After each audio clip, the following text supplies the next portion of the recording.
Good morning to all of you students present here. मैं प्रिया मल्होत्रा आप सबका स्वागत करती हूँ देव राइट वे एजुकेशन में। आज हम स्टडी करने वाले हैं कंट्रोलर एंड ऑडिटर जनरल यानी कैग, जिसको हम हिंदी में बोलते हैं नियंत्रक एवं महालेखा परीक्षक। बेसिकली ये कल चेंज हुए, ये करंट अफेयर्स की न्यूज़ है, तो मुझे लगा इसके साथ साथ आपको जो पॉलिटी का टॉपिक आता है उसको भी यहाँ पे कवर कर दिया जाए। So let's get started. इसको स्टार्ट करते हैं। कंट्रोलर एंड ऑडिटर जनरल जो चुना गया है वो बने गए हैं गिरीश चंद्र मुर्मू जी। ये पहले जो हैं फॉर्मर लेफ्टिनेंट गवर्नर रह चुके हैं जम्मू एंड कश्मीर के। अभी आप लोगों से एक और क्वेश्चन करंट में पूछा जा सकता है। मैंने प्रीवियस वीडियो में बताया कि जम्मू एंड कश्मीर के लेफ्टिनेंट गवर्नर कौन चुने गए अभी, मनोज सिन्हा जी। ठीक है, और ये इनकी अपॉइंटमेंट कब हुई है? 8 अगस्त 2020, यानी कल इनको अपॉइंट किया गया है भारत का नियंत्रक एवं महालेखा परीक्षक।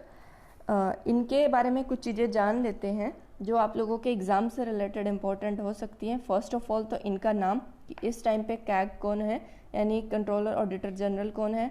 गिरीश चंद्र मुर्मू जी। ये पहले क्या थे? जम्मू एंड कश्मीर में लेफ्टिनेंट गवर्नर रह चुके हैं। अब कौन है वहाँ पे जम्मू एंड कश्मीर में lieutenant governor? Manoj Sinha ji.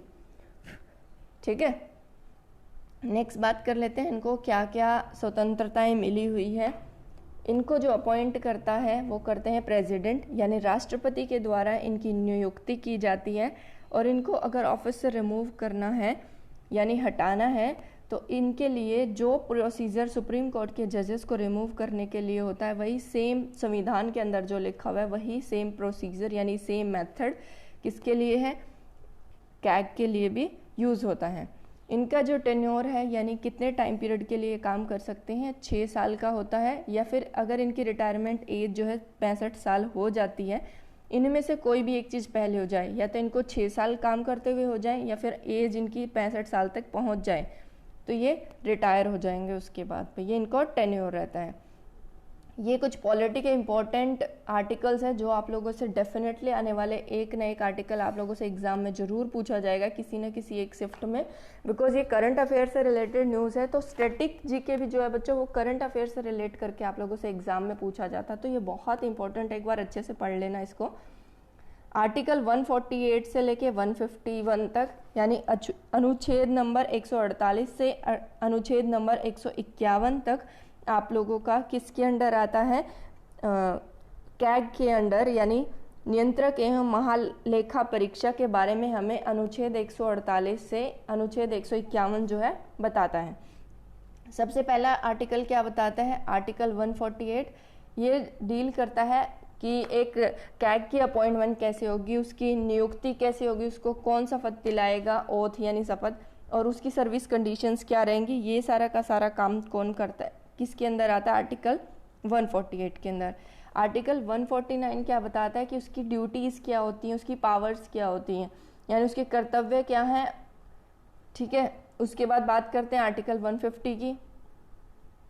Article 150 में क्या करता है? ये अकाउंट हैंडल करता है सेंटर और स्टेट के, और इसको एडवाइस करता है ये किसको? प्रेसिडेंट साहब को, यानी राष्ट्रपति जी को सारी चीज़ें जो सेंटर और स्टेट के अकाउंट की जो है वो एडवाइस करता है, यानी सलाह देता है। कौन? कैग। उसके बाद आर्टिकल 151 में क्या है? रिपोर्ट जो है वो प्रिपेयर की जाती है कैग के द्वारा, जो भी सेंटर और स्टेट के बीच में जो भी कंसोलिडेटेड फंड होते हैं इंडिया के। ये सारी चीज़ें डिटेल आप लोग फिजिक्स में पॉलिटी के अंदर पढ़ने वाले हैं, बट अभी यहाँ के लिए इंपॉर्टेंट जो है करंट अफेयर्स में इन 4 आर्टिकल्स में से आप लोगों को पढ़ना पड़ता है। ये सबमिट कहाँ पे की जाती है? प्रेसिडेंट को, यानी राष्ट्रपति को। जो ये रिपोर्ट बनाएगा कैग, ये रिपोर्ट कहाँ सबमिट करी जाएगी? प्रेसिडेंट को। और 2-4 चीज़ें मैं आप लोगों को बता देती हूँ नियंत्रक महालेखा परीक्षक के बारे में। इसकी नियुक्ति जो है वो राष्ट्रपति करता है, पर इसका जो समावेदन होता है, यानी इसको जो रिमूव करने का प्रोसीजर होता है वो किसी भी संसद के दोनों सदनों में हो सकता है।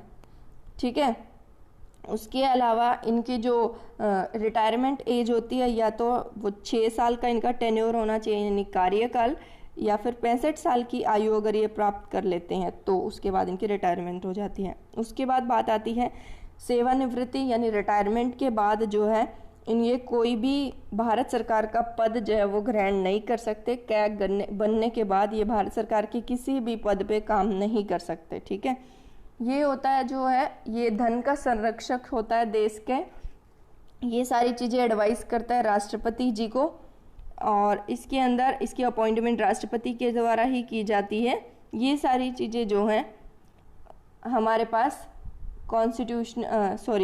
कैग के बारे में, यानी कंट्रोलर ऑडिटर जनरल के बारे में या फिर नियंत्रक एवं महालेखा परीक्षक के बारे में इम्पॉर्टेंट थी, जो मैंने आप लोगों से डिस्कस कर ली हैं।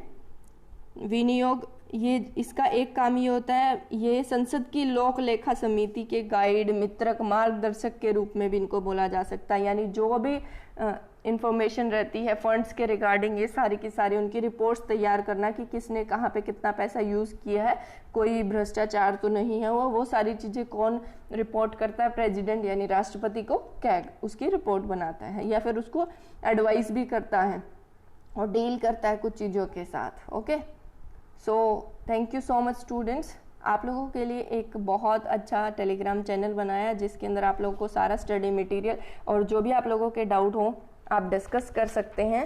@देव राइट वे एजुकेशन लिखिए, ये आपको चैनल मिल जाएगा, और अगर आप डिस्कस पे क्लिक करेंगे तो आप लोगों को ग्रुप भी मिल जाएगा। सो मिलते हैं नेक्स्ट क्लास में। Thank you so much.